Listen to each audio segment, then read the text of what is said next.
Hi guys, welcome back to my channel rainbow Sandhya. आज के video में हम बात करेंगे टेक्निक्स के बारे में कि मेरी कौन सी फेवरेट टेक्निक्स हैं और मैं अपनी मैनिफेस्टेशन को पूरा करने के लिए कौन कौन सी प्रैक्टिसेस और कौन कौन सी टेक्निक्स करती हूँ। एक चीज़ और कि मेरे वीडियोस में आपको टेक्निक्स की चीज़ें मिलेंगी ही नहीं। टेक्निक्स के ऊपर आपको मेरे वीडियोस नहीं मिलेंगे क्योंकि मैं खुद भी टेक्निक्स में बिलीव नहीं करती हूँ। मैं बिलीव करती हूँ अपने माइंडसेट पे, अपनी एनर्जी पे, अपनी वाइब्रेशन पे, अपने थॉट प्रोसेस पे काम करने में। मैं अपनी फीलिंग्स और इमोशंस पे काम करती हूँ, अपनी थिंकिंग पे काम करती हूँ। मैं ये 555, 1111, 369 ये सब टेक्निक्स नहीं करती हूँ। मैं बस ये मानती हूँ कि ये सब सिर्फ एक टूल्स होते हैं हमारी वाइब्रेशन को चेंज करने के लिए और हमारे सबकॉन्शियस माइंड को रिप्रोग्राम करने के लिए और हमारी निगेटिविटी को पॉजिटिविटी में शिफ्ट करने के लिए सिर्फ ये एक टूल्स होते हैं। लेकिन इन सब टूल्स के बिना भी अगर हम अपने माइंडसेट पे, अपनी एनर्जी पे काम करें तो बिना किसी टेक्निक्स के भी हम सब कुछ मैनिफेस्ट कर सकते हैं, सब कुछ कर सकते हैं। सारी चीज़ें आप बहुत ईजिली मैनिफेस्ट कर सकते हैं। और जितना आप टेक्निक्स करोगे ना, जितना आप ये टूल्स मेथड्स यूज़ करोगे, उतना ही आप इन सब के चक्कर में फंसते जाओगे। आज आप एक टेक्निक्स करोगे, कल दूसरी करोगे, परसों तीसरी करोगे। अब लेकिन ऐसा नहीं है कि मैं अपने मैनिफेस्टेशन के लिए कोई भी प्रैक्टिस यूज़ नहीं करती हूँ। ये आपके लिए टेक्निक्स होंगी बट मेरे लिए ये प्रैक्टिसेस हैं। इस पे मैंने डिटेल में एक वीडियो बनाया है प्रैक्टिसेस वर्सेस टेक्निक्स का, जिसका लिंक आपको डिस्क्रिप्शन बॉक्स में मिल जाएगा।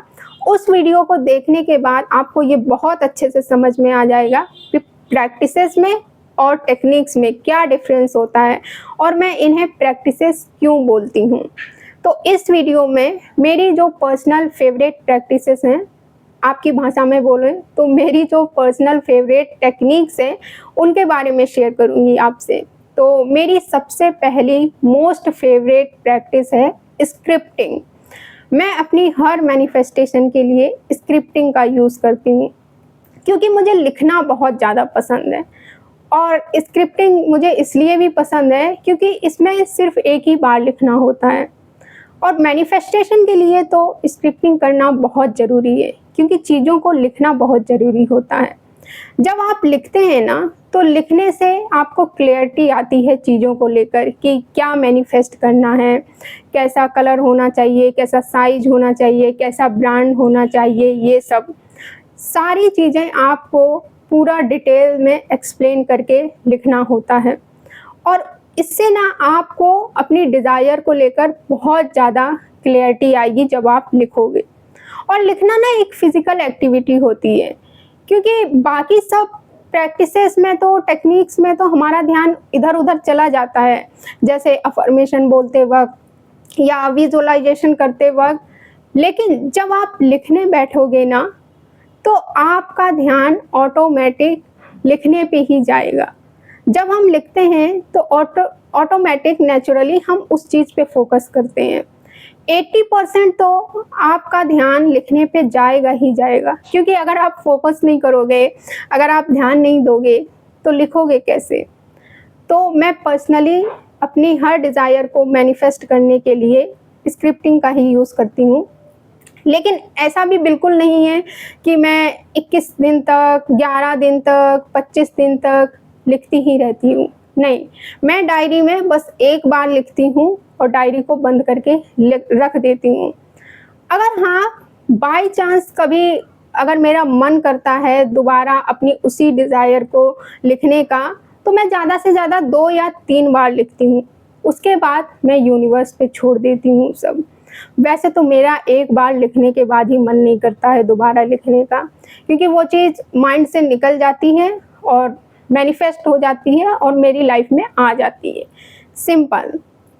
तो ऐसा नहीं है कि आपको 21 दिन तक, 30 दिन तक, 40 दिन तक स्क्रिप्टिंग करनी है, आप 20 दिन तक लिख रहे हो। नहीं, आपको ऐसे स्क्रिप्टिंग करनी है जैसे वो चीज़ हो गई है, बस ऐसे स्क्रिप्टिंग करो। उसे एकदम ईजी लिखो, आप ईजी होके लिखो, ज़्यादा उस पर रूल्स रेगुलेशंस मत लगाओ। सो पर्सनली मुझे स्क्रिप्टिंग बहुत बहुत ज़्यादा पसंद है। दूसरी मेरी मोस्ट फेवरेट प्रैक्टिस और टेक्निक है वाटर अफर्मेशन। वाटर अफर्मेशन मैं डिज़ायर या मैनिफेस्टेशन के लिए कभी यूज़ नहीं करती हूँ। इसे मैं अपने आप को फिज़िकली और मेंटली फिट और हेल्दी बनाए रखने के लिए यूज़ करती हूँ। आपकी हेल्थ के लिए ये प्रैक्टिस बहुत अच्छे से काम करती है। अगर आप जैसे आप ओवरथिंक करते हो, पॉजिटिव नहीं रह पाते हो, पॉजिटिव नहीं सोच पाते हो, तो पानी तो हम पूरा दिन पीते हैं ना, तो क्यों ना आप उस पानी को चार्ज करके पियो। आप अपनी हेल्थ के लिए कोई भी एक अच्छी अफर्मेशन बना लो और नॉर्मली वाटर में अफर्म करके पी सकते हो आप उसे। तो ये भी टेक्निक मैं करती हूँ। तीसरी जो मेरी मोस्ट फेवरेट टेक्निक है विजुअलाइजेशन। इसे मैंने अभी लास्ट ईयर से ही यूज़ करना स्टार्ट किया है।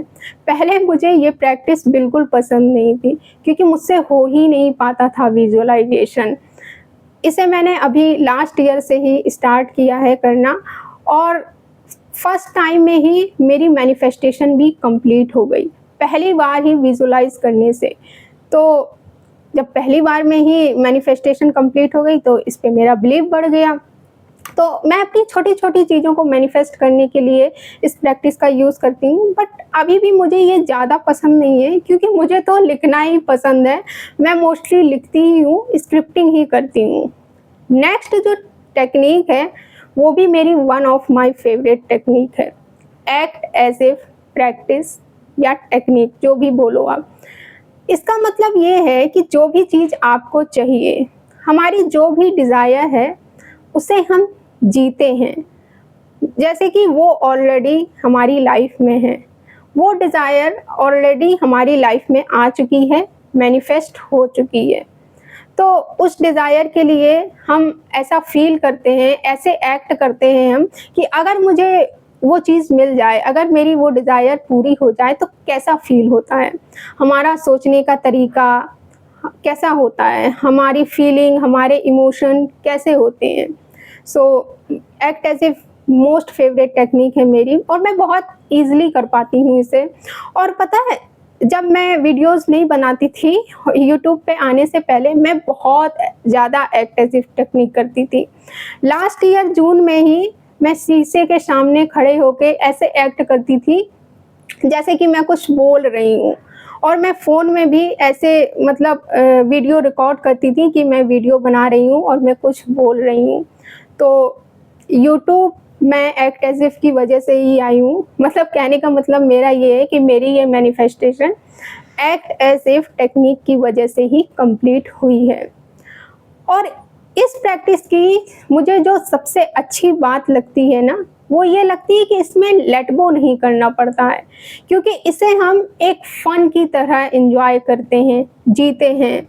हम अपनी उस डिज़ायर को ऐसे फ़ील करते हैं कि वो जो चीज़ है वो हमारे साथ है। हम अपनी उस डिज़ायर को एकदम फिज़िकली फ़ील कर रहे होते हैं। तो एक्ट एज इफ टेक्निक भी बहुत अच्छी लगती है मुझे। इसके अलावा लास्ट मैं सेल्फ लव प्रैक्टिस करती हूँ।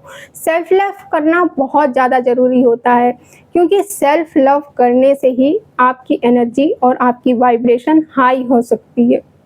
जितना ज़्यादा आप सेल्फ लव करोगे ना, आपको किसी टेक्निक की करने की ज़रूरत ही नहीं पड़ेगी। इसके अलावा मैं कोई प्रैक्टिस, कोई मेथड, कोई टूल्स नहीं करती हूँ। इसके अलावा मैं सिर्फ मेडिटेशन और ग्रैटिट्यूड करती हूँ क्योंकि मैं सबसे ज़्यादा अपनी एनर्जी और अपने थॉट प्रोसेस पे काम करती हूँ। क्योंकि अगर एक बार आपका माइंडसेट, आपका थॉट प्रोसेस चेंज हो गया ना, तो सब कुछ ईज़ी हो जाएगा। जैसे आप नेगेटिव सोचते हो, नेगेटिव बोलते हो तो उसे पॉजिटिव में कन्वर्ट करो। पॉजिटिव सोचना, पॉजिटिव बोलना स्टार्ट करो। अपने माइंड की नेगेटिविटी को पॉजिटिविटी में टर्न कर दो। तो मैं डायरेक्टली इस पे ज़्यादा काम करती हूँ कि मैं किस चीज़ को लेकर क्या सोचती हूँ, मेरी फीलिंग्स और मेरे इमोशन क्या हैं, मैं कैसे शब्द यूज़ कर रही हूँ, अभी भी मेरे अंदर क्या नेगेटिव थॉट्स हैं, क्या ओल्ड पैटर्न्स हैं जो अभी भी मेरे अंदर हैं। तो मैं इन सब चीज़ों पे डायरेक्ट काम करती हूँ और डायरेक्ट मैं अपने माइंड से उन सब चीज़ों को निकालती हूँ। सो अब आप मुझे बताइए कि आपकी फेवरेट टेक्निक या फिर प्रैक्टिस कौन सी है जो आप मैनिफेस्टेशन के लिए यूज़ करते हो और वो क्यों फेवरेट है आपकी। इस वीडियो को हम यहीं एंड करते हैं, मिलते हैं फिर नेक्स्ट वीडियो में। Thank you for watching this video, bye, take care.